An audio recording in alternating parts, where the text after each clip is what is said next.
É isso, gente. O Congresso, mais especificamente o Senado, já prepara uma nova ofensiva contra o Supremo Tribunal Federal. E por que a gente está tratando desse jeito? Porque vocês viram o que provocou a votação pelo Senado daquela proposta que limitava o poder da caneta individual dos ministros, a tal decisão sobre as decisões monocráticas. Agora, junto com essa proposta que coloca fim, põe fim à reeleição, os senadores querem abrir o ano legislativo debatendo uma proposta que determina, que especifica mandatos para os ministros do Supremo Tribunal Federal. Hoje, a partir do momento em que eles são empossados, eles podem permanecer na corte até os 75 anos. Mas o Senado quer mudar essa história, de repente colocar ali um período específico, um mandato que eles vão ter de seguir. Isso está sendo argumentado por Rodrigo Pacheco, Tainá e pelos líderes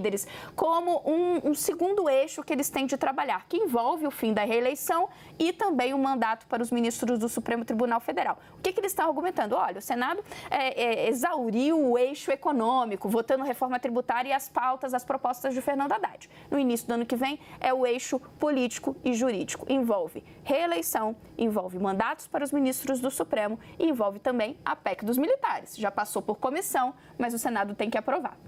Gente, eu vou trazer um pouquinho de bastidor para vocês sobre a reação no Supremo Tribunal Federal, porque lá os ministros já estão ensaiando a reação à contraofensiva, no caso, em relação a essa postura do Pacheco, Já ficaram sabendo, claro, sobre a intenção de Pacheco de correr com essa pauta dos mandatos, que limita o mandato de ministro do Supremo Tribunal Federal. Não está sendo bem recebida no Supremo. Já houve até manifestações públicas do decano, do Gilmar Mendes, sobre esse assunto anteriormente, lá em outubro, quando Pacheco trouxe esse assunto a público inicialmente. E aí eu conversei no Supremo Tribunal Federal para entender qual vai ser a postura dos ministros caso, como já está sendo desenhado, o Senado novamente aprove uma matéria que vai contra os interesses do Supremo Tribunal Federal e que é visto como uma limitação de poderes.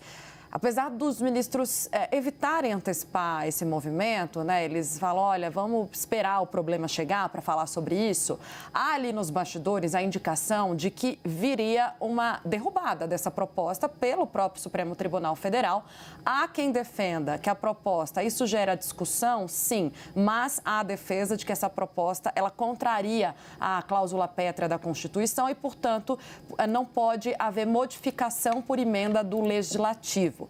Sob reserva, um ministro me disse que, apesar do movimento anunciado de Pacheco ontem, o Supremo acredita que a matéria não vai ter o apoio na Câmara dos Deputados. Novamente, o Supremo está se apoiando em Arthur Lira para que a PEC das monocráticas não caminhe, pelo menos com a agilidade com que caminhou no Senado Federal, e também se apoia em Arthur Lira para frear esse movimento da PEC dos mandatos na Câmara dos Deputados, especialmente, me relata o ministro, depois do mal-estar com o governo a partir do voto do líder Jacques Wagner na PEC das decisões monocráticas. Então, o ministro diz, olha, o governo não vai querer novamente comprar uma briga dessa, depois de uma saia justa com o Supremo, com o voto do Jacques Wagner. A PEC em discussão no Senado limita o mandato dos ministros em 8 anos.